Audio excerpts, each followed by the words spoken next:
Pues buenas noches, me da gusto verlos nuevamente en esta semana y el día de hoy vamos a iniciar nosotros un nuevo curso a partir de este texto que es la meditación sobre la iglesia del gran Henri de Lubac, ¿no? Henri de Lubac es básicamente uno de los grandes renovadores de la vivencia católica que surge justo a partir del siglo XX. Y es muy importante que nosotros vayamos siguiendo precisamente, ¿no?, estos impulsos vivos que el Señor nos ha dado para entender cuál sería, digamos, el recorrido acertado que nosotros debemos en este sentido de asumir. Vamos nada más a leer la breve semblanza que aparece en la parte inferior de la primera parte de Henri de Lubac, y es que nace en 1896, entra en la Compañía de Jesús en 1913 y es ordenado sacerdote en 1927. Fue profesor de Teología Fundamental en Lyon y miembro del Instituto Católico de París. Participó como perito en la Comisión Teológica para la preparación del Concilio, miembro de la Comisión Teológica Internacional y consejero del Secretariado para los No Cristianos y los No Creyentes. En 1983 fue creado cardenal por Juan Pablo II y muere en 1991. Entonces, digamos, relativamente reciente, bastante cercano a nosotros. Ahora, la obra de Henri de Lubac es bastante extensa. Podemos contar en buena medida con una parte importante de esta obra, aunque no toda, al menos no por el momento, debido a que no hay estas traducciones, pero sería también como bastante difícil dar un panorama muy general de la obra fundamental de Henri de Lubac, ¿no?, en todas sus diversidades. Yo les recomiendo que lean un texto de él que se llama Memoria en torno a mis escritos. Este es, digamos, como un repaso general de lo que lo ha llevado precisamente a escribir, ¿no? Él va a decir Memoria en torno a mis escritos, que también está publicado y editado por esta misma editorial Encuentro. Ahora, nosotros entonces lo que vamos a hacer primero es, siguiendo la presentación de Monseñor Ricardo Blázquez, dar justamente como las coordenadas, por así decirlo, más generales y más importantes de lo que Henri de Lubac nos va a presentar precisamente en este texto, que es Meditación sobre la Iglesia. Entonces, para comenzar, vale pues la pena mencionar que de alguna manera la postura de Henri de Lubac coincide bastante con la postura espiritual de San Rafael Arnaiz. ¿Por qué? Porque para San Rafael Arnaiz todo consiste en saber esperar, ¿no? Esa es, digamos, como la síntesis precisamente de su espiritualidad más esencial. Todo consiste en saber esperar. Ahora, para Henri de Lubac, lo fundamental está en esperar, amar y servir, ¿no? Entonces, si nosotros lo vemos precisamente, ¿no?, esperar, amar y servir, vemos cómo es, digamos, la continuidad fundamental de la línea católica, la fe, la esperanza y la caridad, ¿no? Esperar, amar, servir. Entonces, lo que aquí nosotros también podemos entonces percibir a partir precisamente de esta postura es que este saber esperar consiste para Henri de Lubac en poder captar el tránsito de la promesa al cumplimiento, ¿no? Entonces, este saber esperar nos lleva a analizar, a ahondar, a profundizar en este paso o en este tránsito de la promesa al cumplimiento. O sea, entender que no se trata, en definitiva, de, vamos a decirlo así, un tránsito en automático, sino que este tránsito de la promesa al cumplimiento está finalmente vinculado con el propio desarrollo histórico en el cual se desenvuelve o en el cual se va desarrollando el mundo mismo, ¿no? Y por eso es que, digamos, en este sentido, este tránsito de la promesa al cumplimiento nos mencionaría en primer lugar tanto la relación entre el Antiguo y el Nuevo Testamento como entre la aspiración del hombre y la gracia de Dios. Y también, ¿no?, entre las religiones no cristianas y la Iglesia. O sea, en este sentido, pueblo de Dios, ¿no? En estas relaciones que se establecen y que se van dando a partir de un determinado desarrollo muy particular. Ahora, escuchemos lo que dice, por ejemplo, Henri de Lubac, ¿no?, y lo cita Monseñor Blázquez en la página 10, hacia el último párrafo en el segundo renglón. Y esto es como muy importante porque nos da como las señales fundamentales para poder comprender a Henri de Lubac. Dice, lo mío es apelar a la gran tradición de la Iglesia. Entonces, aquí vemos una de las confesiones principales de Henri de Lubac. Lo mío es apelar a la gran tradición de la Iglesia, entendida como experiencia de todos los siglos cristianos. Entonces, aquí está, digamos, como en la primera referencia fundamental de Henri de Lubac. El apelar a la iglesia, a la tradición de la Iglesia, entendiendo esta tradición como la experiencia de todos los siglos cristianos. Y dice también Henri de Lubac, procurando iluminar, orientar, ampliar nuestra raquítica experiencia individual. O sea, apelar a esta tradición para salir de nuestra raquítica experiencia individual. O sea, como si nosotros individualmente pudiéramos abarcar esta inmensa riqueza, ¿no? La riqueza de todos los siglos cristianos. De hecho, aquí uno de los aspectos que veremos, y está en este sentido, en bastante consonancia con el propio Pavel Florensky, es que no podemos nosotros entender el cristianismo como una postura meramente subjetiva. O sea, el cristianismo no se define por una definición de gustos individuales. En pocas palabras, el cristianismo no lo hace cada uno de nosotros. El cristianismo está encauzado por una tradición que en efecto atraviesa todos los siglos de esta manifestación cristiana. O sea, en pocas palabras, nosotros como cristianos pertenecemos ya a una tradición que nos antecede. En ese sentido, nosotros no partimos de cero, ¿no? O de una desvinculación. Y también dice en este sentido Henri de Lubac que además de entonces iluminar, orientar, enriquecer esta experiencia individual, también protegerla contra las desviaciones. O sea, estar atento precisamente a las desviaciones que se pueden dar en el desarrollo mismo de esta tradición y profundizarla en el espíritu de Cristo. Y lo más fundamental, porque este es, digamos, uno de los propósitos fundamentales de Henri de Lubac y en general de todos los sanctos del siglo XX y del siglo XXI, abrir los caminos del futuro. Este es, digamos, como el corazón mismo de la aportación de Henri de Lubac, y vuelvo a repetir, de todos los santos del siglo XX y del siglo XXI. Abrir los caminos del futuro. Acuérdense nada más, para los que nos han seguido, que esta es precisamente la preocupación fundamental de Pavel Florensky, que nada se pierda, que todo se recupere, se enriquezca y se traspase a todos los que están aún por venir. Ahora, abrir los caminos del futuro, en efecto, implica, por un lado, recuperar la verdadera catolicidad. Y no más bien optar por una reducción o por una postura reduccionista que no parte precisamente de una comprensión profunda de la realidad cristiana. Por eso en la página 13, ¿no?, siguiendo nada más las líneas fundamentales de esta presentación, vemos que a nuestro autor, avesado en pensar la realidad en su riqueza compleja y complementaria, repugnaban especialmente las rupturas, los reduccionismos, los empobrecimientos simplistas, la alergia a la catolicidad, o sea, el vértigo de las disociaciones. Entonces, lo que vemos es que para abrir los caminos del futuro, Henri de Lubac, en efecto, va ante todo a profundizar en la catolicidad. Y la catolicidad significa entonces un esfuerzo profundo de comprensión y por lo tanto también de integración, no de división, de oposición o de reduccionismos, y tampoco de empobrecimientos simplistas. O sea, tratando de simplificar la realidad a un mero plano superficial. Para de Lubac, la catolicidad significa entonces captar la riqueza inmensa de lo cristiano, ¿no? Esto sería precisamente la catolicidad. Y en este sentido, catolicidad, asumirla entonces como una auténtica universalidad.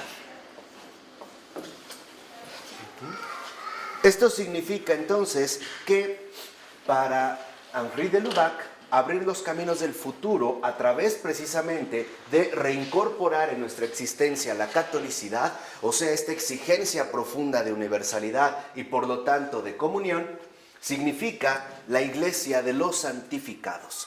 Entonces, la catolicidad asumida como la iglesia de los santificados. Ahora, vean que Henri de Lubac, de entrada, no habla de la iglesia de los santos. Al menos si por santos entendemos estos personajes de estampita o estos personajes de cuentito. No, habla de la iglesia de los santificados, es decir, de los llamados a ser santos. Esos son los santificados, ¿no? Los santificados son los llamados a ser santos.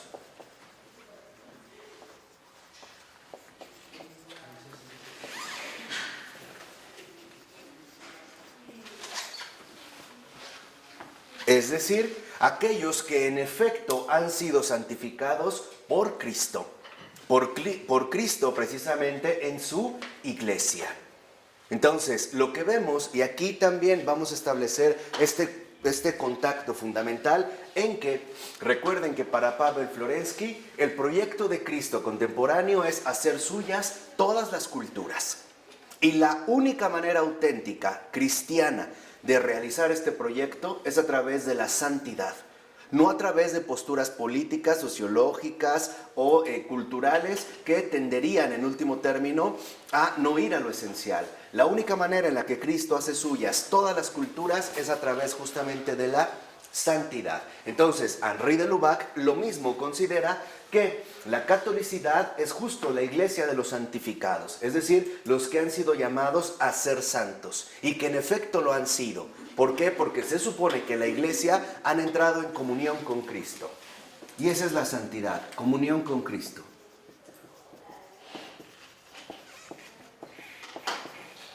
Y aquí iremos viendo que en efecto en la iglesia muchos estamos en ella, pero sin comulgar verdaderamente con Cristo. O sea, lo hacemos algo así como de una manera externa, superficial o desapegada, ¿no? Sin un verdadero compromiso en este sentido de comunión. Ahora, también en este sentido, considera Henri de Lubac que la iglesia, si en este sentido es comunión con Cristo, significa que también es, en este sentido, un poder de reconciliación. O sea, la comunión con Cristo da pie a la familia de los reconciliados.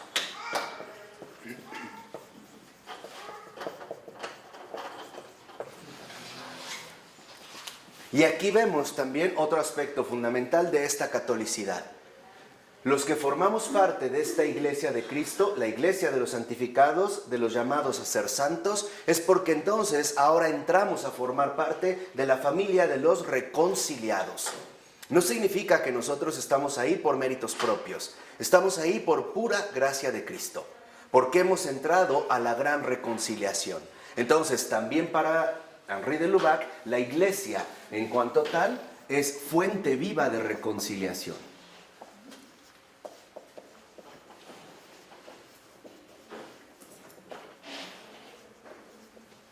Y por eso es que al haber quedado reconciliados, entramos a formar parte de la gran familia de Cristo. O sea, de la gran familia en ese sentido de sus santos. Por ello también aquí se desprende que para Henri de Lubac, esta fuente viva de reconciliación, también en este sentido significa que la iglesia es comunión. Es justamente, ¿no?, esta comunión en la cual únicamente nosotros recibimos todo lo que ella nos ofrece. Y aquí es donde entra lo que nosotros habíamos mencionado, en este sentido, el caso de la tradición. Por ejemplo, para Henri de Lubac queda muy claro que los cristianos no enseñan lo que han aprendido, los cristianos nos enseñan lo que han aprendido en la iglesia y transmiten lo que han recibido. Entonces, no es que el cristiano, digamos, venga a innovar por cuenta propia algo en especial. No, el verdadero cristiano lo único que hace es enseñar a los demás lo que ha recibido. Y por lo tanto, la verdadera enseñanza del cristiano es la transmisión de lo que le ha sido dado y que él está llamado a enriquecer. Entonces vemos que esta comunión, a su vez, tiene básicamente dos dimensiones especiales. La primera de estas dimensiones es la recepción. Y la segunda es la transmisión. De tal manera que la recepción significa finalmente, ¿no?, entrar a formar parte de esta gran tradición que nos ha antecedido. No partimos de cero. Y la transmisión significa continuidad de esta tradición. Recepción de la tradición y transmisión o continuidad de esta misma tradición que a lo largo de todos los siglos se va enriqueciendo cada vez más. Y esa es nuestra labor finalmente cristiana como iglesia. Acuérdense que Pavel Florensky nos dijo: el que no da al mundo algo mejor de lo que encontró, no tiene justificación en su existencia. Y esto es justamente el mismo plano. La transmisión significa continuidad. Permitir que esta comunión continúe a través de los siglos, haciendo lo que a nosotros nos toca. Entonces, estamos llamados en este sentido a ser fuentes vivas de tradición, ¿no? Fuentes vivas de esta transmisión que nos ha precedido y que los demás tienen derecho en este sentido a recibir. ¿De acuerdo? Ahora, al mismo tiempo, Henri de Lubac capta un factor fundamental que es el hundimiento espiritual. ¿En qué consiste este hundimiento espiritual y por qué va a ser tan importante también para el gran Henri de Lubac? Porque este hundimiento espiritual significa que lo primero que en efecto anula es la transmisión. El hundimiento espiritual significa que nosotros ya no somos colaboradores de la transmisión y por lo tanto no somos partícipes de esta apertura a los caminos del futuro. Dicho brevemente, el hundimiento espiritual consiste en que hoy en día no somos cristianos y por eso no estamos al servicio de la verdad y de la iglesia. No somos finalmente, ¿no?, tradicionales, no formamos parte de esta tradición viva que nos invita a abrir siempre los caminos del futuro. Y es así como se interrumpe. Por eso, para de Lubac, era muy fundamental darse cuenta en este sentido que este hundimiento espiritual no consiste tanto en una crisis de fe como tal, sino en una lenta pérdida de conciencia, en un desplazamiento del interés, que en pocas palabras, y esta es, digamos, la primera luz inmensa que Henri de Lubac nos da, esta lenta pérdida de conciencia es una gradual pérdida de gusto profundo por la realidad sobrenatural. Este es el hundimiento espiritual. Y Henri de Lubac tiene toda la razón. O sea, el hundimiento espiritual consiste no en una crisis de fe, consiste en una lenta pérdida, ¿no?, de gusto profundo e íntimo por la realidad sobrenatural. O, por ponerlo en términos más claros, el hundimiento espiritual proviene de un lento distanciamiento de una relación viva con Dios. Ahí está el hundimiento espiritual. El hundimiento espiritual, entonces, no consiste en dejar de ir a la iglesia, No es esto. El hundimiento espiritual es mucho más hondo. Es ya no mantener comunión, comunicación, contacto, cercanía o relación con esta realidad sobrenatural. O por decirlo así, el hundimiento espiritual consiste en que Dios no desaparece, no, pero se hace superfluo. Dios pasa a ser una opción más o un elemento más que irían como complementando poco a poco de manera gradual mi vida. Un ejemplo de hundimiento espiritual. Creo en Dios. No voy a la iglesia, pero cuando me nace, me meto por ahí a rezar y el Señor me escucha y listo. Eso es un hundimiento espiritual.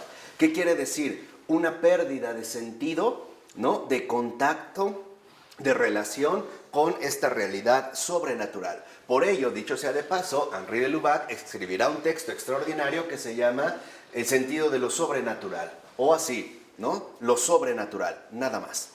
¿Por qué? Porque él estaba presagiando que la crisis profunda que hoy en día vivimos es la pérdida de lo sobrenatural. Pero lo sobrenatural como algo vivo y real que definitivamente tiene repercusiones directas, profundas y decisivas en mi propia vida.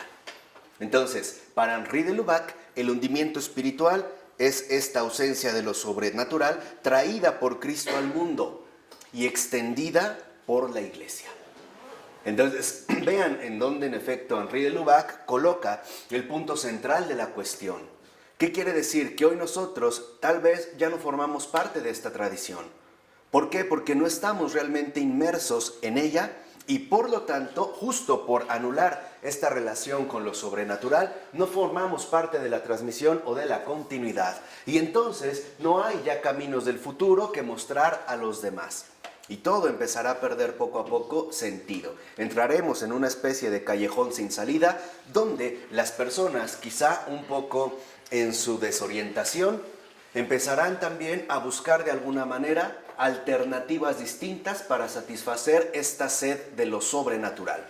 De ahí que muchos, por ejemplo, empiecen a entrar a dimensiones extrañas como el tarot, el feng shui, las cuestiones energéticas, las cuestiones de imanes, las regresiones y todo con aquello que en efecto pareciera sustituir esta sed fundamental de ausencia de lo sobrenatural. Entonces, este es el hundimiento espiritual, ausencia de lo sobrenatural, pero no es cualquier sobrenatural, es esta realidad sobrenatural que Cristo ha traído al mundo y que se extiende precisamente por la iglesia. ¿Sí? ¿Vamos? De tal manera que entonces, para de Lubac, la eclesialidad es una dimensión básica del ser, de la vida y de la misión de cada cristiano y de cada comunidad. Entonces, lo que vemos es que esta recepción y transmisión, en efecto, da como resultado la eclesialidad.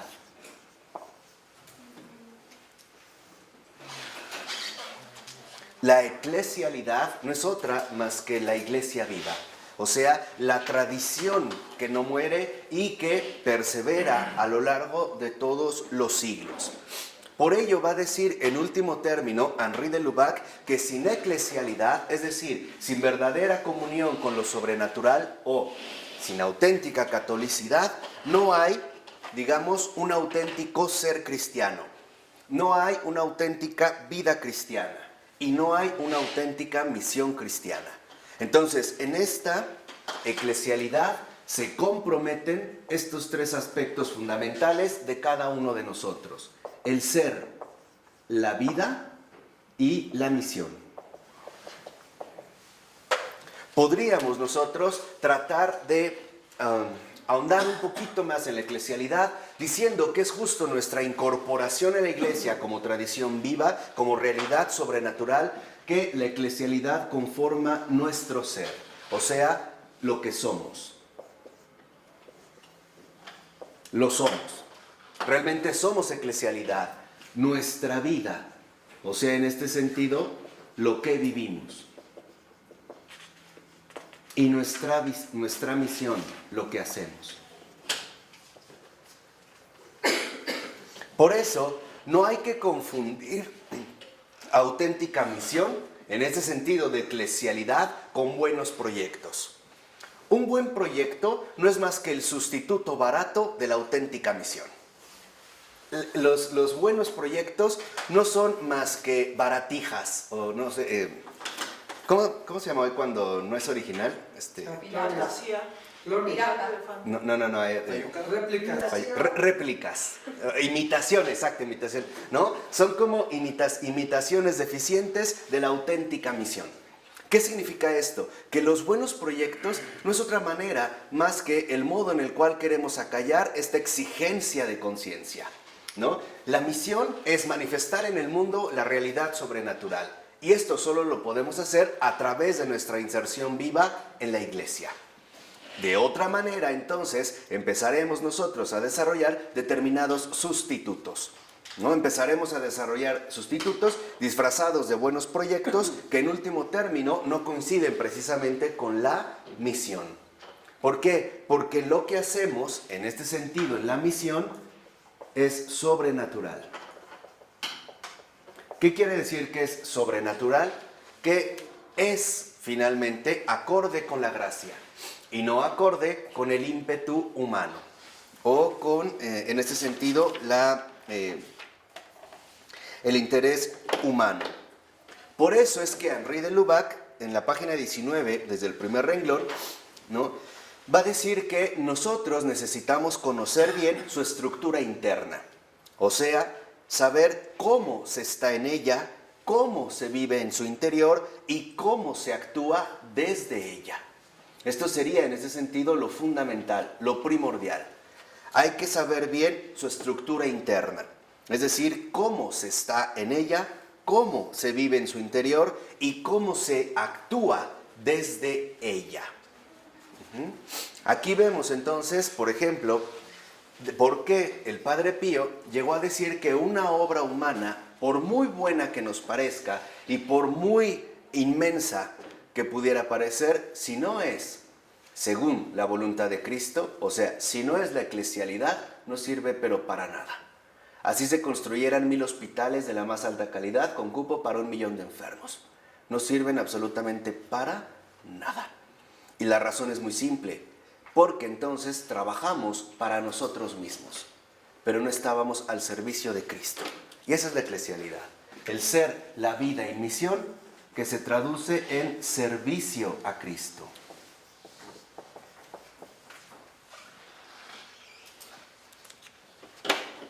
Por eso, justamente, Henri de Lubac, en este texto, nos quiere ayudar a que de nuevo sea posible crear sentido de iglesia. Anima in ecclesia, diría Henri de Lubac. Crear nuevamente sentido de iglesia, o sea, servicio a Cristo, a la labor sobrenatural que le ha traído al mundo y que transmite a través precisamente de la iglesia. O dicho de otra manera, lo que Henri de Lubac se propone en este libro es alumbrar la iglesia en el corazón de los hombres. Eso es lo que busca, alumbrar la iglesia en el corazón de los hombres, despertar de nuevo este sentido eclesial vivo, de tal manera que entonces la iglesia aparezca realmente como lo que es, como madre, la Ecclesia Mater, esta iglesia viva que da a luz en los corazones de sus hijos, en los miembros de su familia, a el Salvador del mundo entero. Por eso está convencido realmente Henri de Lubac contra lo que se solía ya sostener desde entonces y quizá más hoy en día, que en realidad esta Ecclesia Mater, esta iglesia madre, se dirige a todas las dimensiones del cristiano. Podríamos decir que en realidad la eclesialidad es lo que configura la vida propia del cristiano, ¿no? Es esto, digamos, lo que en efecto va a tener como propósito fundamental la iglesia viva, la eclesialidad. Por ello va a insistir, por ejemplo, Henri de Lubac, que la iglesia es una realidad vivida antes que pensada. Es vida antes que pensamiento. Es vida antes que estructura. Y podríamos decirlo así, es gracia antes que institución. Antes. Lo primigenio en la iglesia es la gracia, lo sobrenatural. Después vendrá justamente todo lo demás. Y por lo tanto, meditar en último término sobre la fe propia, o sea, meditar el hecho de ser cristiano, es lo que va a determinar nuestra propia vinculación con esta iglesia. Por eso, al igual que, por ejemplo, San Juan Crisóstomo, Henri de Lubac está convencido de lo siguiente, y con esto terminamos la presentación general. Nunca, ni en los mejores de sus hijos, hay razones verdaderamente suficientes para separarse de ella. Nunca, ni en los mejores de sus hijos, hay razones suficientes o verdaderamente suficientes para separarse de ella. Y aquí es donde entra el punto crucial. ¿Qué será lo que nos ha llevado a separarnos de la iglesia?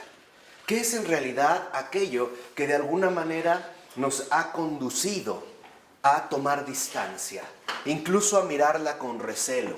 Y por qué no decirlo, también con desprecio. Y Henri de Lubac nos va a dar una respuesta, al menos una respuesta provisoria que después iremos desarrollando.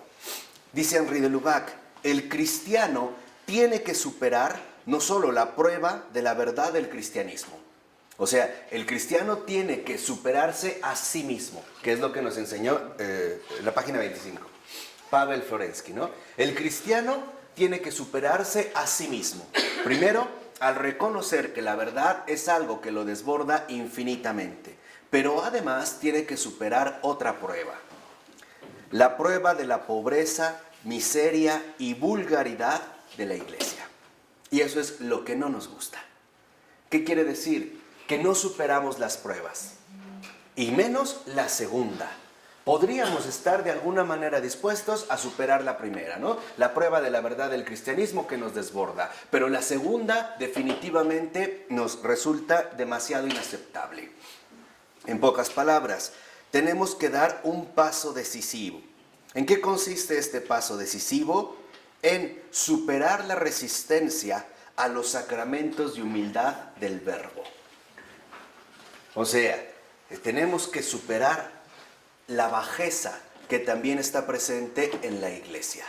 Porque muchas veces para nosotros la iglesia sería una cosa irreal, llena de una grandeza ilusoria.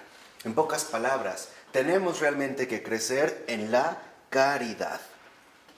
Por eso, en este sentido, debemos reconocer que, por ejemplo, hay que aceptar la grandeza del Dios y del Dios crucificado, también en su bajeza, donde ya, como nosotros lo vimos, por ejemplo, en el profeta Isaías, no tenía ni rastro de hombre, parecía un gusano.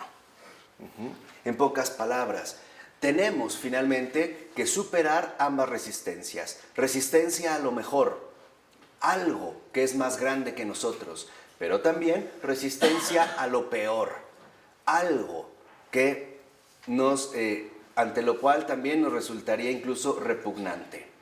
En pocas palabras, tenemos que aceptar la iglesia en su dimensión real, tanto invisible como invisible, en su realidad majestuosa como en su realidad repugnante, en su realidad incluso detestable, porque ahí están, como dijera San Agustín, los sacramentos de humildad del Verbo. Y lo mismo que con San Agustín, tendremos también que sobrepasar nuestra resistencia a mezclarnos con la plebe de Dios, con el vulgo de Dios, con los insoportables, con, en pocas palabras, la gente que para nosotros resultaría repugnante. ¿Por qué? Porque la fe cristiana no es un asunto privado, La fe cristiana no se vive de manera aislada. El que dice que él cree en Dios a su manera, simple y sencillamente no vive la fe cristiana. Y nos podríamos preguntar, ¿qué tipo de Dios es ese? Que solo se comunica con uno, que no es capaz ni siquiera de hablar con todos, solo con esa persona, ¿no? Es como un Dios muy impotente, ¿no? Muy limitado a la estrechez humana. Ni es algo la fe cristiana que solo se puede compartir con espíritus distinguidos, sino que es comunión. Comunión, fíjense, lo que habíamos dicho, comunión con lo mejor y lo peor.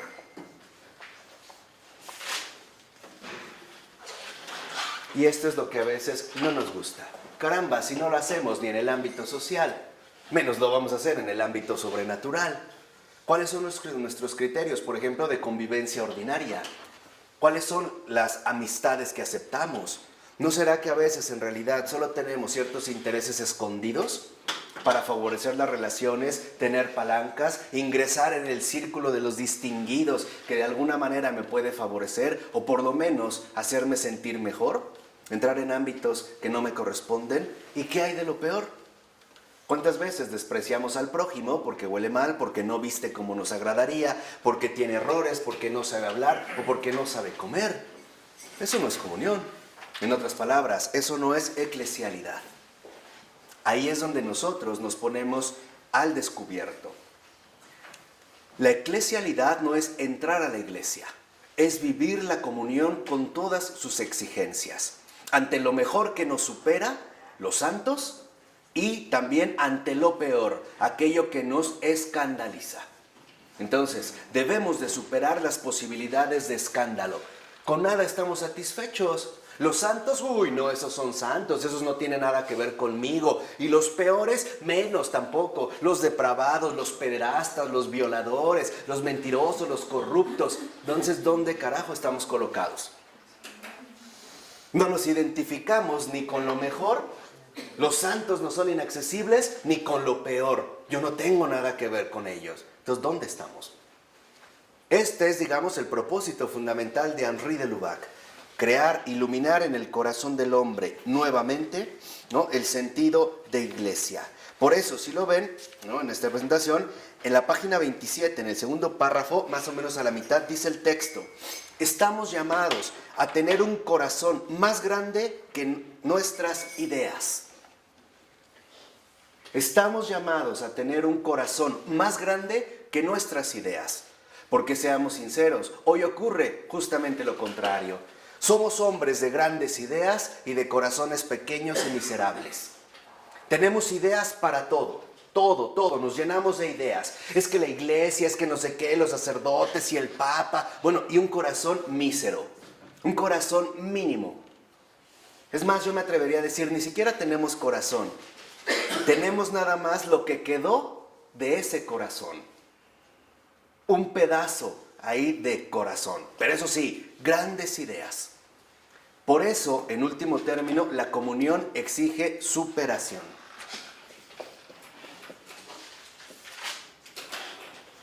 Asimilación. Aceptación. Y colaboración.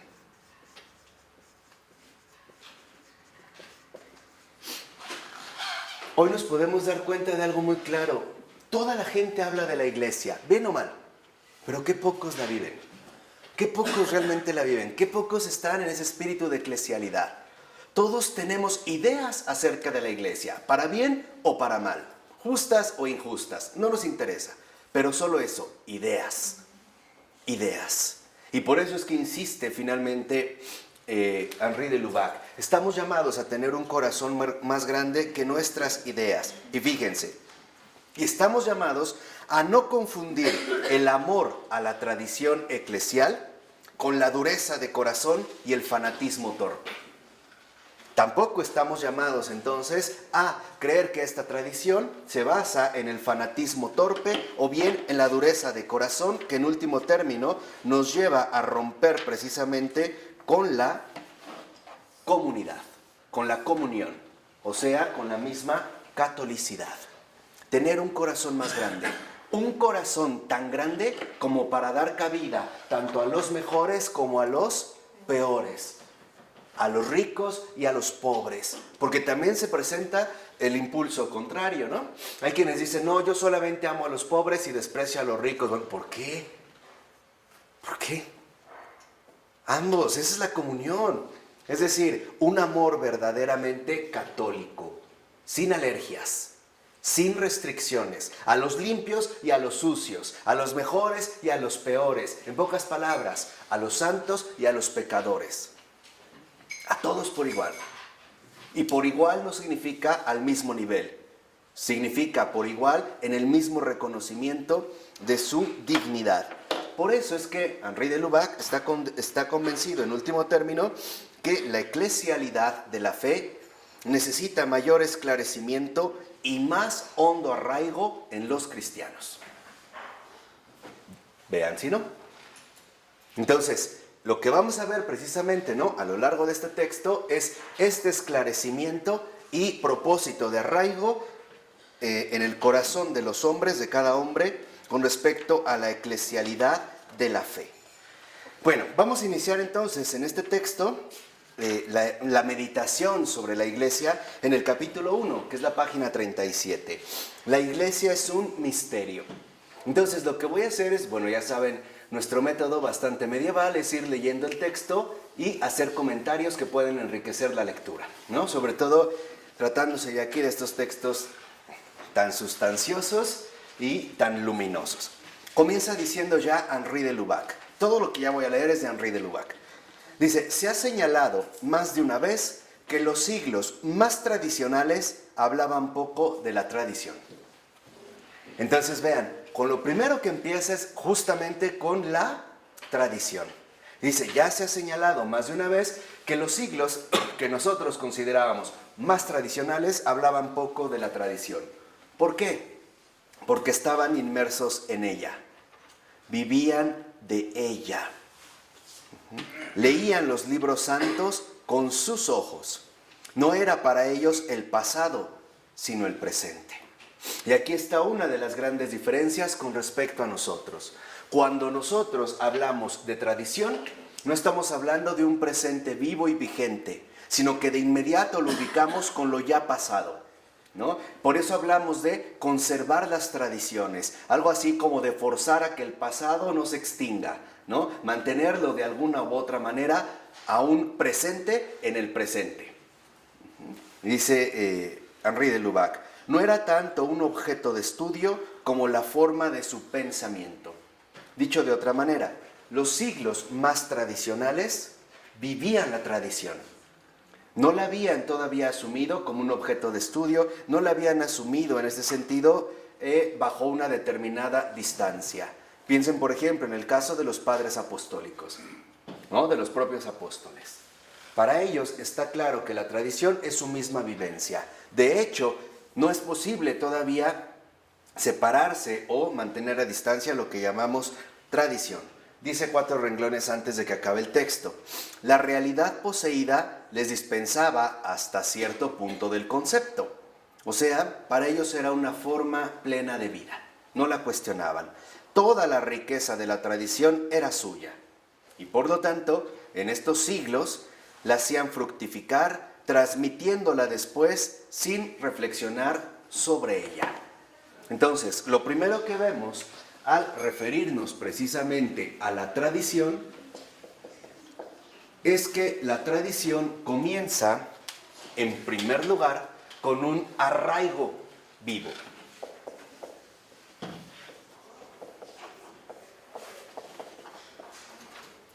Y este arraigo vivo es justamente el que permite que la tradición no sea separada de la misma vida, sino que la vida es tradicional y la tradición es viviente. No hay todavía, ¿no?, una toma de distancia o una postura de alejamiento. Pero al iniciar el otro párrafo nos dice de Lubac, toda reflexión supone una parada, un distanciamiento, una ruptura. Entonces, lo que vemos es que la tradición, después de este arraigo vivo, ¿no?, atraviesa ahora una segunda fase, la fase de la reflexión. ¿Y qué trae consigo, por ejemplo, la reflexión? Distanciamiento,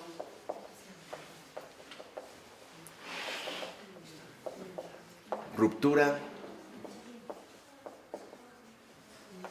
y, en este sentido también, un alto, ¿no?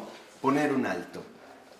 Es como cuando una persona se cuestiona, por ejemplo, a ver, ¿qué estoy haciendo? Se detiene, ¿no? Establece un distanciamiento con respecto a su comportamiento habitual. Y por lo tanto también marca una ruptura. En ese sentido, podríamos decir, la reflexión es ese punto de discontinuidad. Cuando interviene entonces la reflexión, uno ya toma distancia. Uno ya lo toma. Por ejemplo, cuando tú amas a una persona, lo haces de manera natural, normal. Pero cuando a veces te cuestionas, bueno, ¿y por qué lo amo?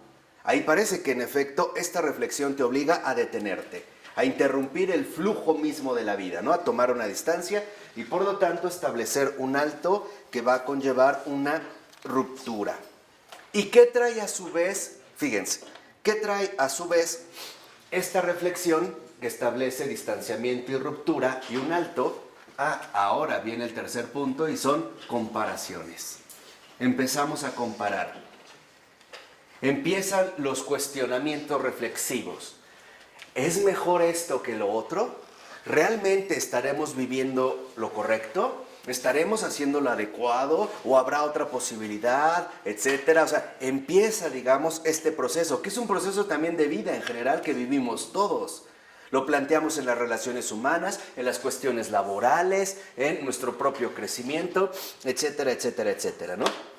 Y dice en la 38, al iniciar el segundo párrafo, tercer renglón, se hacen comparaciones insidiosas entre su forma actual y la que tenía en los orígenes.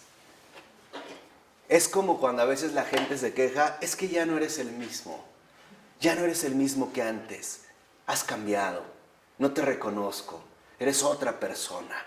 ¿Qué quiere decir? Que ya se salió de la tradición, o sea, ya ahora está en el punto de la reflexión.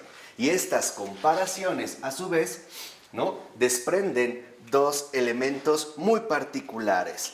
La primera, hacer una comparación sobre todo entre la actualidad y los orígenes.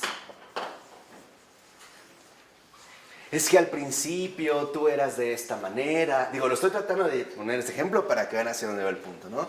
Es que ya no eres como antes. Creo que antes era mejor. O al revés, creo que ahora estamos mejor que antes. Pero el chiste es que vamos entonces asumiendo una línea de discontinuidad.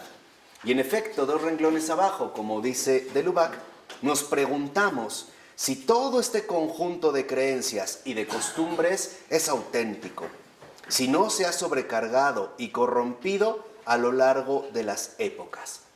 Entonces, cuando empezamos estas comparaciones entre actualidad y orígenes, ¿no? Entre lo que ahora se vive y lo que se vivía en este sentido antes, empezamos también ahora a establecer distinciones.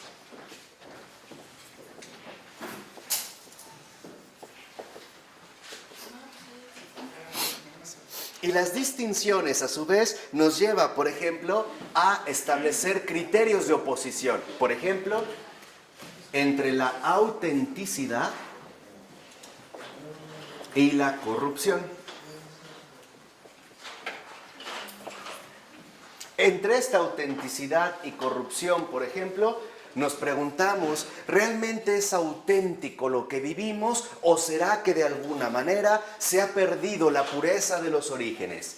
¿Será que estamos en la actualidad? Vean cómo se van juntando, ¿no? ¿Será que estamos en la actualidad en un estado de corrupción y que los orígenes eran la fuente misma de la autenticidad? ¿Qué quiere decir? Que aquí empezamos a desprendernos poco a poco de la tradición. Ya no la asumimos como algo presente en nuestras vidas, sino como algo que, por una razón u otra, de alguna manera u otra, ha quedado en un pasado remoto. Entonces puede haber 2 posibilidades. ¿Sí me van siguiendo? Que la actualidad sea asimilada con la corrupción y por lo tanto los orígenes con la autenticidad. En el siglo XIX se buscaba volver al cristianismo primitivo, volver a la pureza de las primeras comunidades cristianas, porque hoy en día vivimos una actualidad corrupta que ha perdido la esencia de lo cristiano, ¿no? O bien se puede dar la otra inversión, considerar autenticidad como sinónimo de actualidad, de autenticidad. Ahí estarían los progresistas, ahora estamos mucho mejor que antes y por lo tanto asimilar los orígenes con la corrupción. Es que antes se vivía una forma primitiva que no había logrado alcanzar su forma majestuosa de hoy en día. Entonces, a partir precisamente, ¿no?, de estas comparaciones, surge una pregunta más fundamental.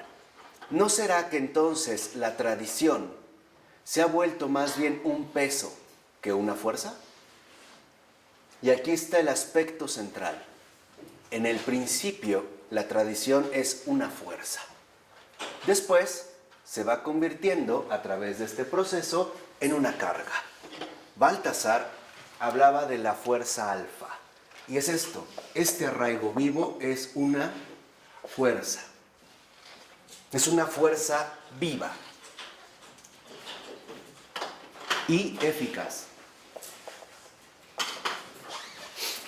Pero en el mismo desarrollo gradual de esta tradición, acuérdense, todo consiste en saber esperar, como decía San Rafael Arnaiz, y entrar en el punto de la reflexión, del distanciamiento, de la ruptura, del alto. Esto quizá también sea muchas veces inevitable en los matrimonios, ¿no? Después de muchos años de convivencia, o los noviazgos, como que hay un punto en el que se perdió esta fuerza viva y eficaz y empezamos a pensar, por ejemplo, si ha valido la pena o no. ¿Será que hoy estamos mejor que antes o estamos mucho peor que al principio? Etcétera, etcétera, etcétera. Vienen las comparaciones entre actualidad y orígenes, las distinciones entre autenticidad y corrupción, y entonces tal parece que la tradición ahora nos resulta una carga. Exigiría un esfuerzo de continuidad o de adaptación que ya no se nos daría en este sentido,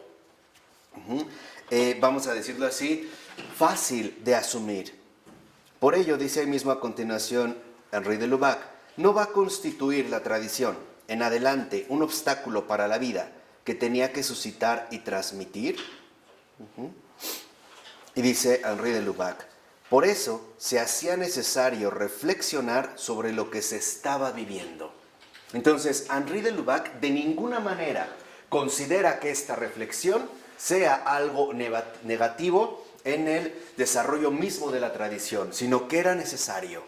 ¿Por qué? Porque la reflexión también nos ayuda a darnos cuenta de qué manera se ha ido llevando esta misma vida. O sea, nos ayuda a evaluar nuestra misma vivencia en este sentido eclesial. Pero la diferencia es que dice Henri de Lubac, esta primera reflexión es de aclaramiento. La función que tiene esta reflexión es de aclaración y por lo tanto tiene un propósito claro de mejoramiento. Este es el primer sentido básico y esencial de la reflexión. La reflexión tiene un propósito de aclaración. Su objetivo es mejorar la vida que ya de hecho se vive.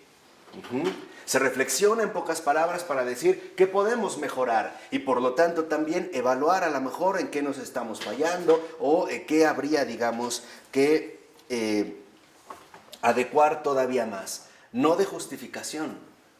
¿Qué quiere decir? Posteriormente, y aquí lo iremos viendo, la reflexión se va a utilizar como un instrumento de justificación. ¿Qué quiere decir? Que después, sobre todo en el siglo XVI, lo veremos aquí, la reflexión aparece como un medio de separación. La reflexión es justo lo que promueve la separación. ¿Cuántas veces la gente te dice, ¿sabes qué? Lo he pensado bien, vete al carajo?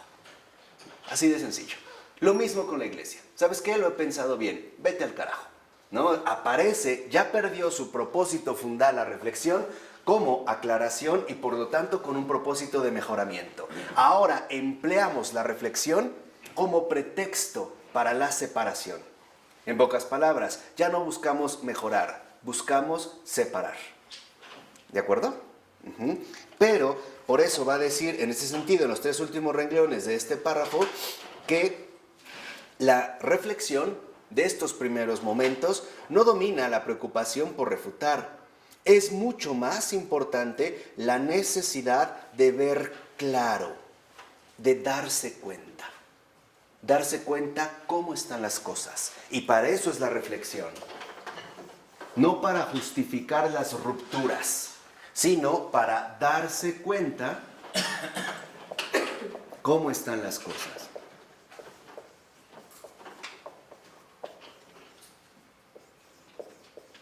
O sea, cómo marcha nuestra vida eclesial.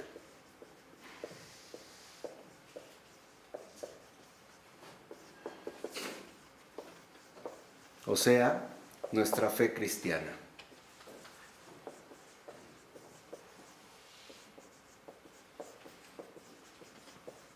Aquí es cuando la reflexión, en efecto, tiene y adquiere su auténtico papel positivo. Nosotros pensamos para mejorar. Pensamos con un fin fundamental de aclarar, de darnos cuenta. Ahí es cuando activamos nuestra potencia intelectual para darnos cuenta cómo están las cosas, cómo marcha nuestra vida eclesial. O sea, en este sentido, nuestra vida cristiana. Pero, finalmente, a partir de la Reforma, es decir, a partir del siglo XVI, ha habido que explicar la tradición. ¿Qué quiere decir explicar en ese sentido? Verla literalmente como algo ajeno a mí. Entonces, lo que va a cambiar es el sentido mismo de la reflexión. Antes se reflexiona, por ejemplo, y lo podemos ver en los padres de la iglesia, se reflexiona para evaluar. Pero a partir de la Reforma, la reflexión ahora aparece como explicación. Y solo puedo explicar en lo que no estoy inmerso. Solo puedo explicar a partir precisamente de tomar una determinada distancia, ¿no? De tomarlo como una separación. Por eso insiste de Lubac que a partir de entonces, o desde entonces, fíjense, siglo XVI. Siglo XVI, a partir de la Reforma, se han hecho tantos estudios Se han dado tantas definiciones, precisiones, distinciones, tantas disputas también. Porque ahora lo que entra en juego para la relación con la tradición es una reflexión que busca explicar. ¿Qué quiere decir? Que lo asume como un objeto de estudio. Y la propia palabra objeto, de latín objectum, significa lo que está fuera de mí. Literalmente, objectum significa enfrente. Por ejemplo, una botella. Una botella yo la puedo explicar porque no pertenezco a la botella. Estamos en una distancia, en una separación total. Y por eso a partir de entonces se empiezan a realizar tantos estudios y tantas disputas precisamente con respecto a la tradición. Y como lo menciona finalmente Henri de Lubac, hacia el final de la 39 del primer párrafo, tercer renglón, dice: gracias a esta renovación reflexiva, ha salido victoriosa de la crisis en que a ojos humanos había corrido el riesgo de quedar absorbida. ¿Qué quiere decir? Que a partir de la reforma y el cambio del sentido de la reflexión como explicación, también nuestra propia tradición católica se purificó. ¿Por qué? Porque entonces se promovió un profundo arraigo y una profundización vivificante. Al darse cuenta que en realidad probablemente esta tradición no era en este sentido algo por completo perdido. Fíjense lo que dice Henri de Lubac al iniciar finalmente la otra, al aplicarlo ya de manera muy concreta a la iglesia, ¿no? En el segundo renglón del segundo párrafo. Dice: ya en los documentos de los primeros siglos cristianos, por no decir nada de la misma escritura, ella se expresa con una fuerza incomparable.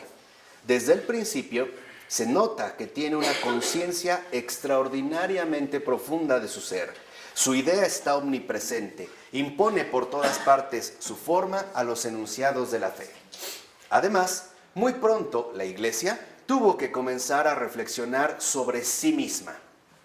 Cada una de las herejías con las que se tuvo que enfrentar la forzó a hacerlo, porque bajo un aspecto u otro, se tratase de la Trinidad, de la encarnación, de la gracia, algo se encontraba amenazado en ella a cada momento. Entonces, lo primero que vemos es que, en efecto, el sentido positivo de reflexión como aclaración, mejoramiento, y por lo tanto de un mejor avance, de seguir abriendo los caminos del futuro, la Iglesia lo tuvo que asumir desde muy temprano, con la aparición de las primeras herejías. ¿Y cuándo surgen las primeras herejías? Desde el inicio. Ya, desde el siglo I ya había estas herejías. Entonces la Iglesia tiene que pensar acerca de su tradición para aclarar en este sentido los errores. O sea, para estar alerta contra las posibles desviaciones. Dice a continuación: todos los misterios que tuvo que escrutar le dieron ocasión para ello, porque ella está en relación con todos, se encuentra implicada en todos. Es decir, la Iglesia desde el principio, desde esta comunidad apostólica, tenía la clara conciencia de que cada uno de estos misterios involucraba una unidad mayor. De tal forma que si había un solo error en uno de estos misterios, ese solo error iba a conducir a la destrucción de la unidad. Por eso los vemos como los padres de la Iglesia, por ejemplo, un gran San Atanasio, San Basilio, etcétera, San Gregorio Nacianceno, San Irineo de León, San Justino Mártir, van a tratar de rechazar cualquier error en uno de estos misterios, comenzando sobre todo por la cuestión de la encarnación, de la Trinidad, del Espíritu Santo, bla, bla, bla, bla, bla. ¿No? O sea, van en este sentido mejorando, aclarando, despejando el panorama de los errores presentes. Y dice a continuación: parece, sin embargo, que nunca las circunstancias habían dado lugar todavía a este esfuerzo de explicación a la vez analítica y generalizada, o sea, a este esfuerzo de comprensión total al que comenzamos a asistir. Hoy en día, en efecto, tal parece que hoy, ya es lo que yo les comentaba, hoy, aunque no lo crean, el priscilianismo está más presente que nunca, al menos desde su supuesta desaparición. ¿Qué es el priscilianismo? El priscilianismo era esta herejía cristiana que no iba directamente a la cuestión dogmática, sino a la cuestión moral, o sea, a la cuestión práctica, o sea, a la vida de los cristianos. Los priscilianistas jamás, digamos, tenían su énfasis principal en la discusión de algún dogma, como los arrianos. Si Jesús realmente era verdadero Dios y verdadero hombre, o más bien era o Dios pero no hombre, o hombre pero no Dios, etc. No, el priscilianismo básicamente lo que buscaba era muy sencillo. Lo que buscaba era que tú como cristiano podías llevar la vida que quisieras. No atacaba un dogma, se iba, como les decía, más bien al lado práctico y por lo tanto le restaba cualquier tipo de autoridad a la iglesia. Díganme si hoy en día no es lo que vivimos nuevamente. Bajo otras formas, bajo otros modos, con otros argumentos, pero acuérdense, la mentira siempre es la misma, nada más que con nuevos disfraces. Pero la mentira es la misma. Y como dio resultado en una época, obviamente hoy piensa que puede dar resultado nuevamente. Entonces, lo que vemos es que en este sentido, tal parece hoy que nos preguntamos, por ejemplo, muchas cuestiones ante esta cuestión reflexiva de explicación, de distanciamiento, esta exigencia incluso, ¿no?, de tomar postura. En la página 40, a partir del 5º renglón, dice Henri de Lubac: hoy, por ejemplo, la gente en general, o nos preguntamos, si no sería mejor esforzarse sencillamente, como tantas generaciones, por vivirla. En pocas palabras, hoy tal parece que nos preguntamos si no valdría la pena dejar de pensar, y entonces vivir así a ciegas. Satanizar la reflexión, satanizar la razón y considerarla que esa es la fuente, ¿no?, que de alguna manera nos pretende desligar de este pasado primigenio al que buscamos aferrarnos de una o de otra manera. O bien, dice en este sentido Henri de Lubac, a fuerza de reflexionar sobre ella como desde fuera, para disertar a propósito de ella, ¿no acabaremos en el fondo alejándonos de ella? O sea, a fuerza de reflexionar sobre la iglesia, ¿no será que esta postura justo a lo que nos lleva es a alejarnos más de ella? ¿Cuánta gente no dice, es que ya lo pensé bien y mientras más lo pienso, más inaceptable me parece? ¿No? Más en este sentido va como tomando postura a partir precisamente de su reflexión. Y también plantearemos algún otro tipo de cuestionamientos. Por ejemplo, 2 renglones abajo, ¿son compatibles con esta sencillez antigua y este espíritu de obediencia que han caracterizado siempre al hijo fiel de la iglesia tantas distinciones, tantos análisis, tantos problemas sutiles, con todo el trabajo intelectual que esto conlleva? Realmente, ¿no?, nos resultaría útil, vamos a decirlo de esta manera, ¿no?, mantener tanto trabajo intelectual. Y al iniciar el otro párrafo dice Henri de Lubac, habría que añadir que la iglesia no es una realidad de este mundo, que se preste a todas las mediciones y a todos los análisis. ¿Por qué? Porque es un misterio de fe. Entonces, lo primero que nosotros nos damos cuenta es que la tradición, en efecto, consiste en la comunión con este misterio de fe. Esa es la tradición, que no excluye la reflexión, puesto que si no reflexionamos, fácilmente nos podrían agarrar desprevenidos y entonces colarse un montón de errores, ¿no? Hoy vemos, yo les decía, a los nuevos padres de la iglesia en un Henri de Lubac, en un Joseph Ratzinger, en un Hans Urs von Balthasar, en un Romano Guardini, en un Pavel Florensky y tantos otros que en efecto han otra vez reactivado la potencialidad intelectual, nuestra potencia de inteligencia en base a la reflexión para decirnos cómo es que están las cosas y llevar a cabo esta labor de aclaración. Es que si no sería ingenuo, ¿no? Claro. ¿Qué es entonces lo que olvidamos?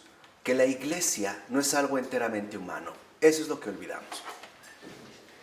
Y por lo tanto, olvidamos su verdadero origen, su origen sobrenatural. Y por eso es que se nos hace muy fácil aplicarle la reflexión como un modo de crítica y de justificación para separarnos. Pero en realidad, lo único que hace la reflexión es mostrarnos que no tenemos un corazón tan grande como decimos. O por decirlo de otra manera, la separación de la iglesia nos muestra nuestra hipocresía, nos muestra nuestra carencia de superación, nos muestra que en realidad para nosotros lo único importante son las ideas, no la caridad, no la exigencia propia del amor. Es la manera de esconder o tapar a través de una reflexión crítica, ¿no?, nuestras verdaderas incomprensiones y nuestras resistencias a asumir que en efecto esto simple y sencillamente me desborda. Pregúntense, ¿cómo puede ser que en una misma familia esté un violador, un pederasta y un padre pío? ¿Cómo?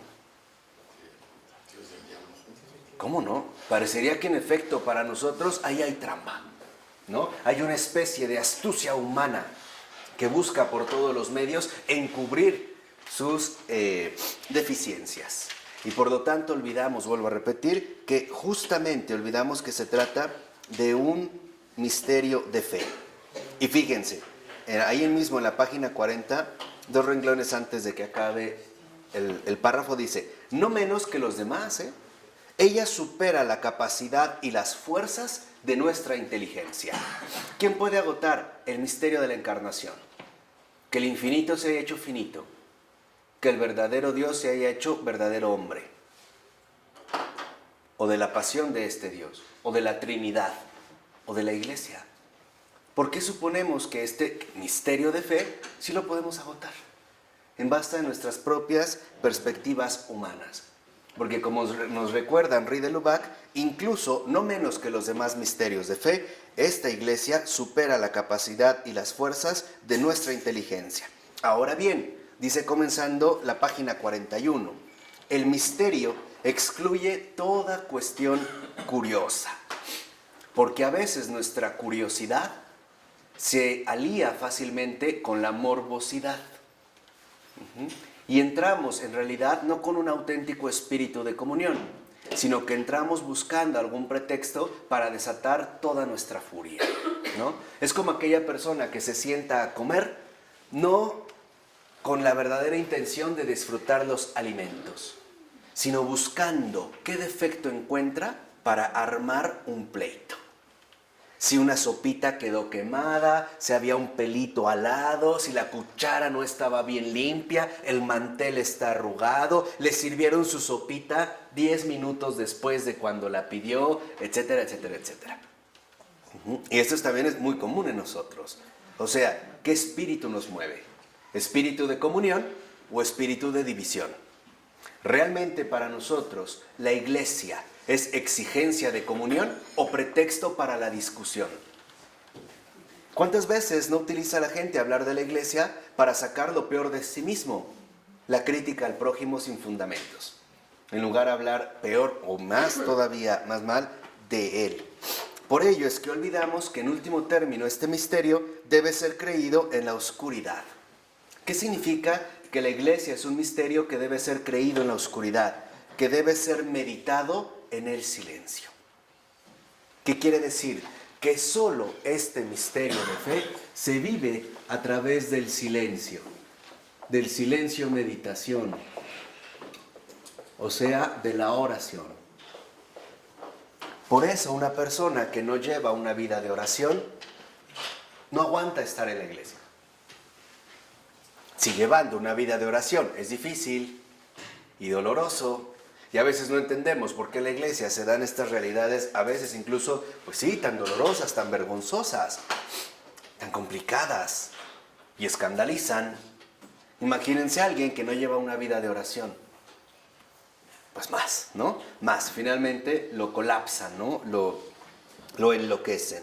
Por eso, por ejemplo, ¿no?, se menciona en el libro de Siráside, o retoma esta frase bíblica, Henri de Lubac, del libro del Siráside, capítulo 3, versículo 22. No busques lo que te sobrepasa. Acuérdate, la iglesia es un misterio de fe. No busques lo que te sobrepasa. Porque cuando buscamos lo que nos sobrepasa, simple y sencillamente lo vamos a rechazar y vamos a aceptar nuestra propia visión de las cosas. Fíjense lo que dice Henri de Lubac, y por cierto, con él vamos a aprender de un montón de santos desconocidos, de teólogos, de filósofos por mención, que ojalá nos despierte por lo menos el interés de entrar en contacto con ellos. Sobre todo, ojalá busquemos escritos, textos o imágenes o lo que sea, porque viene todo un arsenal. Por cierto, Henri de Lubac nunca viene solo, Este sí es un capitán con un ejército inmenso, ¿no? Él trae un batallón, o sea, yo me atrevo a decir, de verdad, Henri de Lubac nunca viene solo, nunca.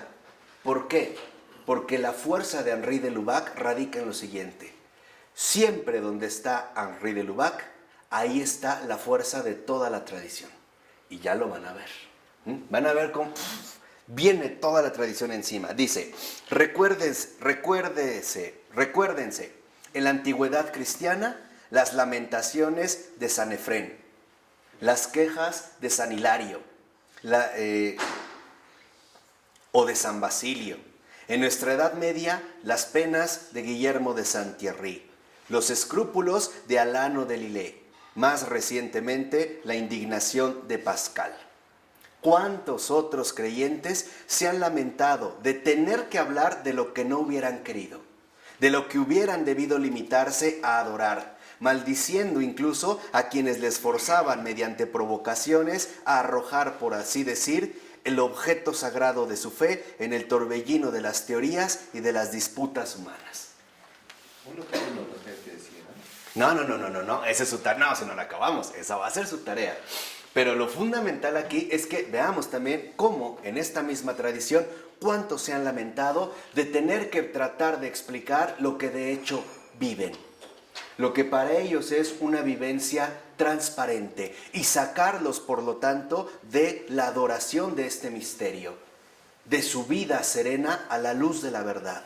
¿Cuántos se han visto a veces molestos, ¿no?, dentro de esta tradición por justamente aquello que los obligaba a dejar la oración, que los sacaba justamente de esa oración, de esta oración? Es a veces como ocurre con una persona cuando a veces le preguntas, ¿no?, de la nada, ¿por qué me amas?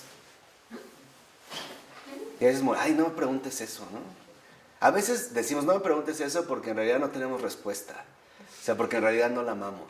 Ay, la estamos evadiendo. Es que no me pongas en aprietos, y ya sabes que te amo, ¿no? Pero a veces no. A veces realmente significa que este misterio de fe se vive. Y cuando nosotros intentamos o nos obligan a veces a tratar de explicar lo que vivimos, pierde esta fuerza propia de vivencia. ¿O no?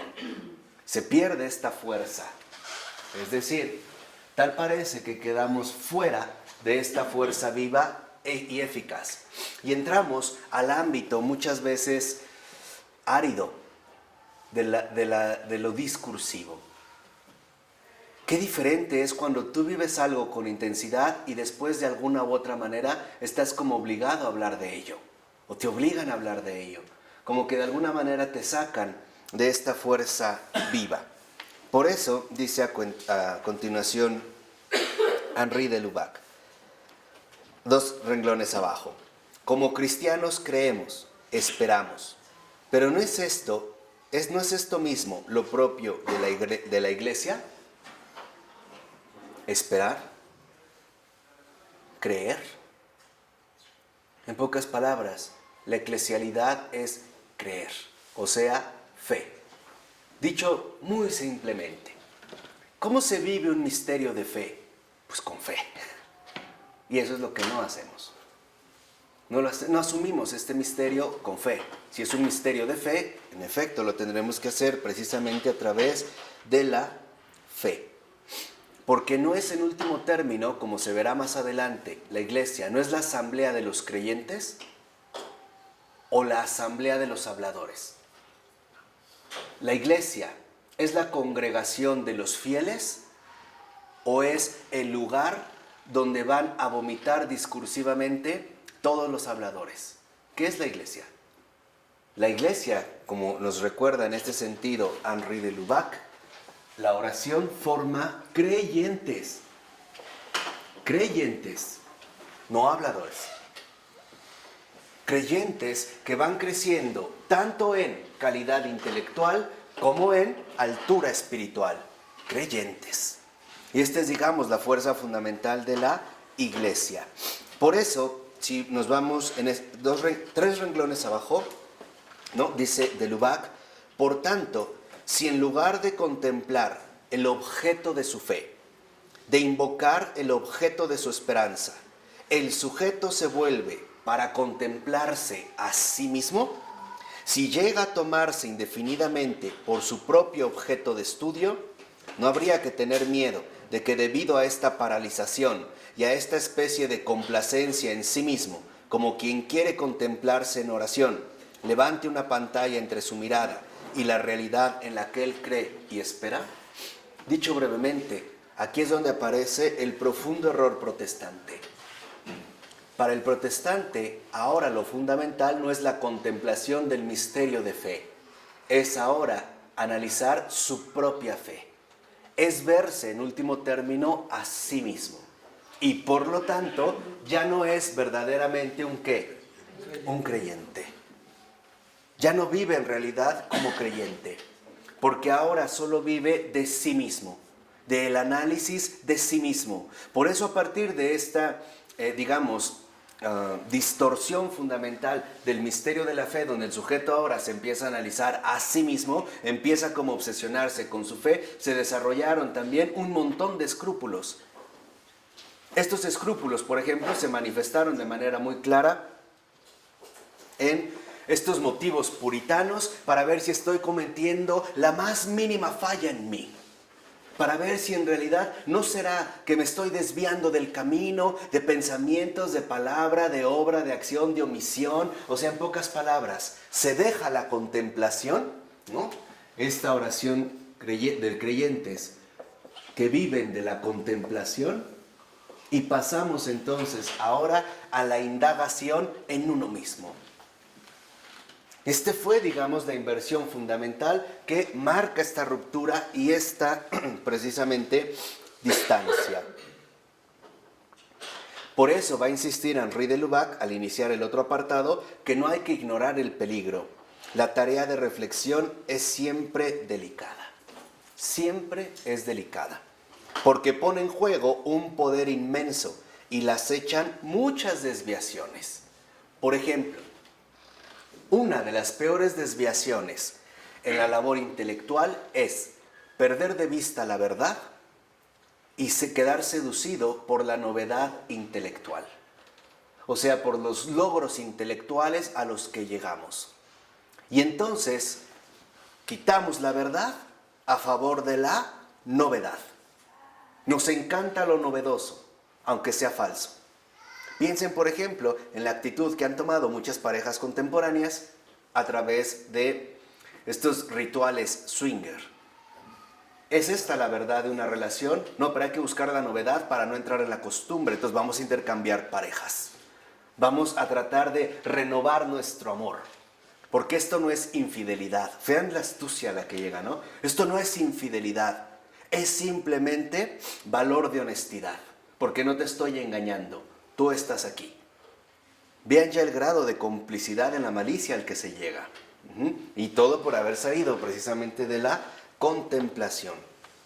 Por eso, fíjense, dice a continuación Henri de Lubac, y lo dice con signos de admiración: por cuántos caminos desapercibidos en un primer momento puede introducirse sobre todo el veneno del subjetivismo. Y aquí Henri de Lubac nos da el punto central para entender qué es lo que nos lleva a separarnos de la iglesia: el veneno del subjetivismo. Este es el factor principal que nos lleva a tomar esta distancia, a que simple y sencillamente las cosas, en este caso la iglesia, ya no corresponden con mis exigencias, con mis anhelos. Es decir, simple y sencillamente ya no es aceptable de ninguna manera para mi propia subjetividad. ¿Por qué la iglesia no acepta que haya mujeres si yo soy tolerante, moderno? ¿Por qué la iglesia no permite? ¿Por qué las confesiones? ¿Por qué simple y sencillamente no permite que haya esto y que se cambie aquello? Esto no es más que los caprichos de la propia subjetividad. que en efecto es lo que anula la contemplación. Es decir, lo que realmente mata la contemplación es el veneno de la subjetividad.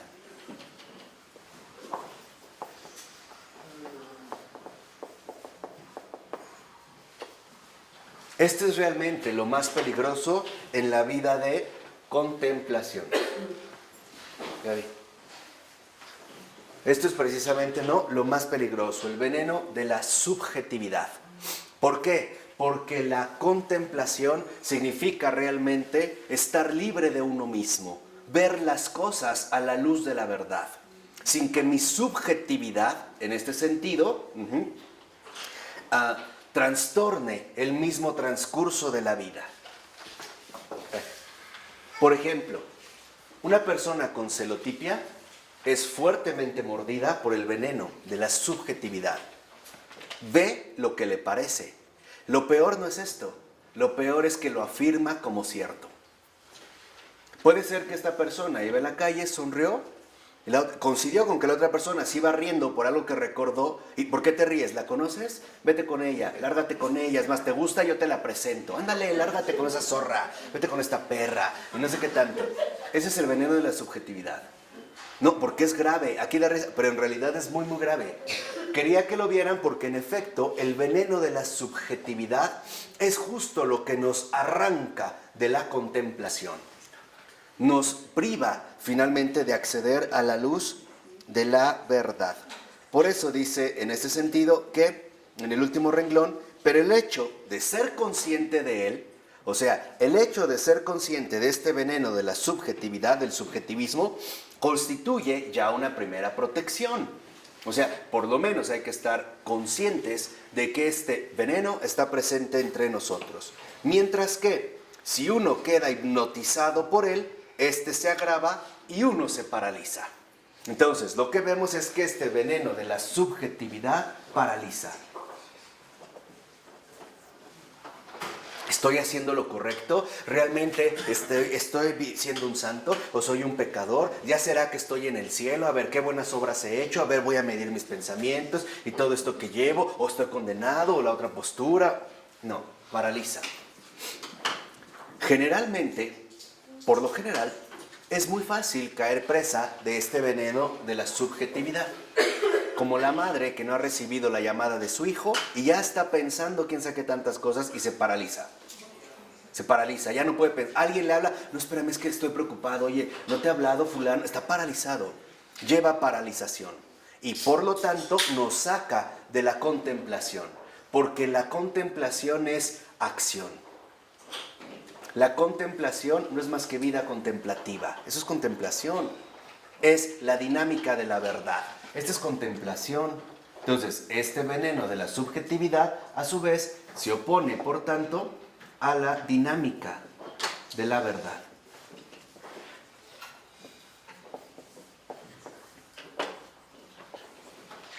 La contemplación es dinámica, ¿no? ¿Por qué es dinámica? Porque genera modos de vida muy particulares. Y ante todo, nos libra de este veneno del subjetivismo. Ahora fíjense, lo que nos está recordando entonces Henri de Lubac no es que dejemos de pensar, es que pensemos, pero atentos a este veneno del subjetivismo. ¿Por qué? Lo dice en el segundo renglón. Porque huir de todo peligro es huir de toda responsabilidad, de toda tarea, es rechazar toda vocación. Y hoy en día es lo que hacemos. Hoy nos encanta evadir toda tarea, rechazar toda vocación. Oye esto y esto, no, ni me digas, yo no quiero ni pensar en eso, ¿eh? Está pasando, no, ni me digas. O sea, irresponsabilidad pura, continua. Y por lo tanto, marcada claramente por el veneno de la subjetividad, por la paralización. Así que entonces, nosotros, en este sentido, también tenemos una enorme e inmensa responsabilidad. 1. Afrontar todo peligro que hoy en día existe. 2. No huir de los desafíos del mundo contemporáneo. Y por lo tanto también no despreciar la tarea que como cristianos tenemos en el mundo. El cumplimiento de esta vocación. Y esto nos involucra entonces, como les he insistido, a adquirir una enorme calidad intelectual y por lo tanto también una enorme altura espiritual. Vean lo que dice adelante Henri de Lubac, ahí mismo. Es a menudo, sin confesarlo, esta huida, aceptar de antemano toda derrota. Huir es ya aceptar la derrota. Es mostrar que en efecto no tenemos absolutamente nada que decir, nada que aclarar, nada que aportar. ¿Cuánta gente también desvía temas de conversación? De política no.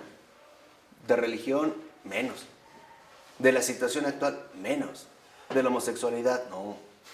De mi vida no. Nada. Nada. Huir entonces de antemano es aceptar la derrota. Y dice a continuación, y todos los peligros del mundo no serían capaces de eximir de una tarea que se ha hecho necesaria. Entonces, hoy justo lo que necesitamos es salir de nuestra cómoda mediocridad, de nuestra cómoda tranquilidad personal. Hoy, ¿no acaso es verdad que siempre queremos vivir libres y tranquilos, sin que nadie nos moleste? Pero a tu conveniencia, ¿no? No, claro, esa está la derrota. Ahí está el rechazo de toda tarea. Cuando yo... Eso es bien fácil, ¿no? Claro, bueno, eso es lo que buscamos, ¿no? Cuando una persona hoy en día dice, yo solamente quiero vivir tranquilo, lo que está diciendo en realidad es, no quiero que nadie se meta conmigo y que nadie me dé problemas. Eso es lo que está afirmando. Entonces, lo que nos menciona ahorita Henri de Lubac es que justo hoy en día no podemos seguir manteniendo esta actitud. Dicho más brevemente, necesitamos estar al tanto de lo que ocurre en el mundo, detectar estos peligros, porque nosotros también llamamos a no ser cómplices silenciosos de esta misma situación. No podemos ya callar o permanecer callados ante todo lo que sucede, porque este silencio también, ¿no?, tiene un signo claro de culpabilidad, de desinterés, o sea, de falta de caridad. ¿De acuerdo? En el otro párrafo, a partir del cuarto renglón, dice, tampoco podemos nosotros, a voluntad nuestra, refugiarnos, incluso sin intenciones negadoras, en una época distinta de la nuestra. Vean, no podemos eludir sus problemas, sustraernos a sus trabajos, huir de sus luchas, y es hoy lo que hacemos con una cobardía ya inaceptable. Por eso nos ha dicho también Pavel Florensky, una, lo menciono porque es nuestro padre espiritual. Dos, porque nos enseñó mucho y es para seguirlo otra vez teniendo presente. Nos enseñó que el factor fundamental para el ateísmo es que los cristianos no dicen nada. Y parece que no tienen nada que decir con respecto al mundo, a la vida, a la muerte, a Dios, a la existencia, a la política, a la economía. Callados, enmudecidos. Enmudecidos por su comodidad, por su confort, ¿no? Por mantenerse finalmente relegados en el ámbito práctico de sus propios intereses. Por eso, sin voz. Católicos sin voz. Y sin voz porque no nos interesa. Simple y sencillamente no nos importa. Por eso no podemos tampoco asumir una actitud de tratar de refugiarnos en épocas pasadas. Es que antes era de otra manera. Y entonces vivir con una especie de nostalgia continua de este pasado irrecuperable.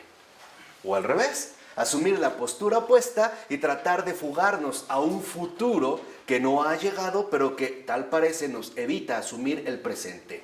En pocas palabras, estamos llamados como cristianos y como iglesia, y eso es parte fundamental de la eclesialidad, a asumir y enfrentar el presente, tal y como es. A conocer la dinámica, tanto interna como externa, del mundo actual. ¿Y por qué? Porque en efecto el cristiano no puede eludir los problemas de su propia época. Tampoco puede sustraerse a sus trabajos. No crean que los demás lo van a hacer. Nosotros como iglesia estamos llamados a realizarlo. Y peor aún, huir de sus luchas. No entrar finalmente, ¿no?, en estos conflictos que hoy en día se viven y que se viven cada vez de manera más clara. Porque en último término, y esto es algo que nos ha enseñado ya Václav Havel, lo que en realidad esto, digamos, lo que fundamenta esta postura tan mediocre es el miedo. El miedo a quedar mal ante el sistema dominante. El miedo a perder mi trabajo. El miedo a que sea rechazado por la sociedad, a que me tilden de loco. a que finalmente, ¿no? En último término, se vea incluso comprometida mi familia y mis hijos. Es que si levanto la voz ante la injusticia, me van a correr, ¿y de qué van a comer mis hijos? Ahí también los hijos se convierten en escudo de la cobardía, en la máscara de nuestra falta de autenticidad, de nuestro espíritu católico. Por eso dice ahí mismo Henri de Lubac, si vivimos en la iglesia, fíjense, si vivimos en la iglesia, tenemos que tomar parte en las preocupaciones de la iglesia de hoy. Tomar parte en las preocupaciones de la iglesia de hoy. ¿Y cuáles son?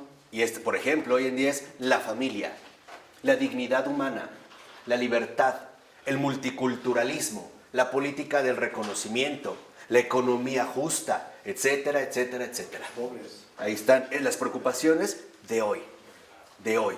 O sea, sobre todas estas realidades fundamentales que tenemos justamente que asumir y acompañar. Por eso dice a continuación, tenemos que asentir con nuestra inteligencia a su doctrina tal como se encuentra actualmente elaborada. No solo eso, también están todos los literatos, los poetas, los músicos, los escritores, los filósofos, los pintores, la gente de a pie, que en efecto vive este espíritu de eclesialidad y que nos está diciendo, por ejemplo, cómo entender el mundo de hoy y cómo atravesarlo. No es las parroquias. ¿Cómo asumir? O sea, no son las parroquias. Es que las parroquias no te enseñan. Es- Bueno, yo creo, ¿eh? Sí nos hacen. Yo estoy pésimo, Pues pero yo creo que eso no te lo enseñan. no te lo sé. ¿O sí? Este es el problema. Es verdad lo que dices. Ahora, habrá quizá esta tendencia, digamos, más frecuente, pero lo importante es que nosotros tenemos que entender nuestra propia época. Tenemos que entender qué está pasando. ¿Qué está pasando por dentro y por fuera? A fondo y superficial, en todos los ámbitos posibles. ¿Por qué? Porque todos estos ámbitos posibles conforman lo que a grandes rasgos llamamos cultura. Y la cultura determina e impacta en todas las dimensiones de la existencia humana. ¿Por qué creen que estamos hablando ya tanto de sociología, de política, de economía, de esto y del otro? Para darnos una idea general sobre los puntos centrales que hoy en día constituyen el movimiento del mundo. ¿Y qué postura nosotros estamos llamados a hacer? Porque también nosotros somos esa iglesia, lo dijimos al principio, no somos esta continuidad viva que llamamos tradición y que por lo tanto estamos llamados a seguir abriendo los caminos del futuro. ¿Qué hacemos? ¿Qué es realmente, digamos, la postura que nosotros asumimos? Y tenemos que entender la doctrina tal y como está elaborada, porque esto también involucra un desafío a nuestra inteligencia. No podemos seguir finalmente aferrados a los papeles amarillentos, como decía Teresa de Calcuta, ¿no? Como la persona que solo se acostumbra a las fotos amarillas, viejas, de álbum. No, tenemos que entender la actualidad, en pocas palabras. Y dice en este sentido, ¿no? De Lubac, aún suponiendo que sea legítimo, sería ilusorio creer que se podría encontrar en su tenor exacto y en su fecundidad la fe de una época anterior, despreciando lo que se ha ido explicitando desde entonces. ¿Por qué sería ilusorio y erróneo? Porque sería negar la tradición misma y todas las aportaciones que en efecto ha traído consigo. Sería negar este continuum que nos lleva finalmente, ¿no?, a entender el transcurso de la realidad sobrenatural, es decir, a tomar parte de esta dinámica eclesial. Vean lo que dice en último término de Lubac. Cuando se rechazan las flores y los frutos, o sea, cuando se rechazan de antemano lo que se ha dado, ¿no?, en la actualidad, la rama a la que creemos estar todavía unidos es solo una rama muerta. Vean, lo vuelvo a repetir. Cuando se rechazan las flores y los frutos, la rama a la que creemos estar todavía unidos es solo una rama muerta. ¿Qué quiere decir? En realidad esa no es una tradición. Esa es una paralización histórica. Y aquí tendríamos que hacer esta pequeña precisión entre tradición e historia.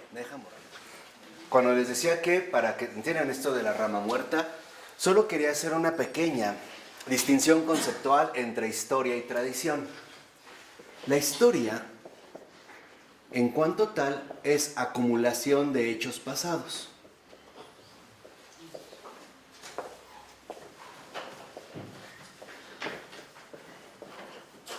El historiador es el gran arqueólogo del pasado, ¿no?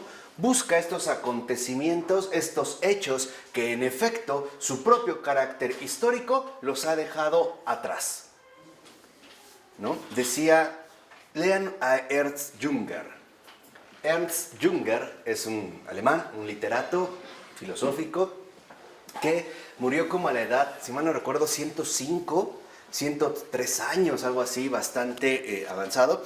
Sus obras son muy buenas y sobre todo las de madurez, pero vale la pena mencionar que a pesar de su edad avanzada, meses antes de morir se convirtió al catolicismo. Murió como católico. Y en sus obras ya últimas empieza a tener luces finalmente sobre esta luminosidad que él va presintiendo. Hay una novela en particular que yo les recomiendo para que tengan lo de la historia, que se llama Eumesville. Eumesville o Eumeswil, ¿no? Que está como en alemán.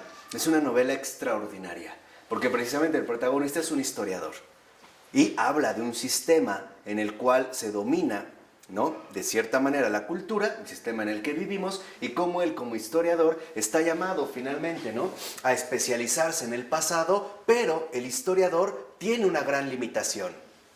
El verdadero historiador no tiene acceso al futuro. ¿Estamos de acuerdo o no? Sí. No tiene acceso al futuro. En cambio, la tradición no es acumulación.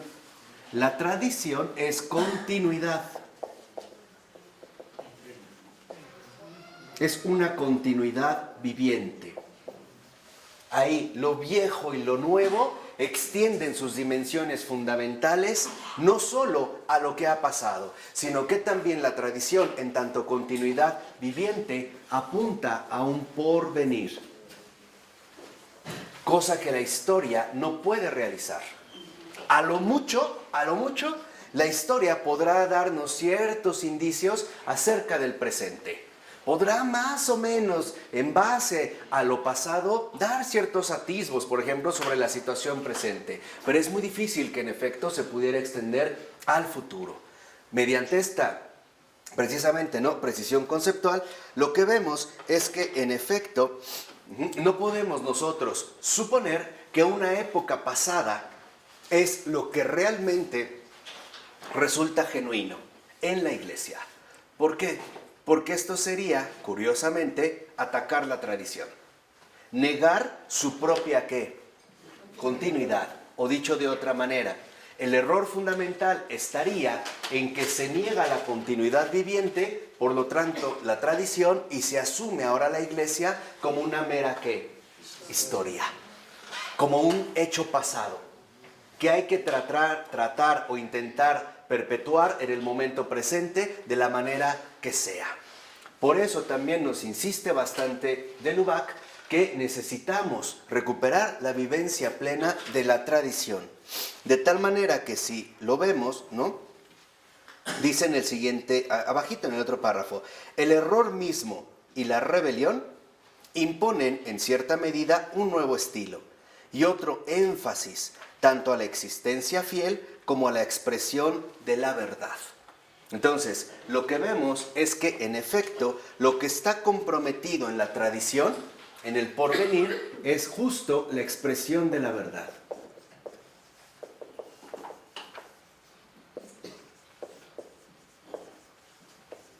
Una expresión de la verdad antes, ahora y después.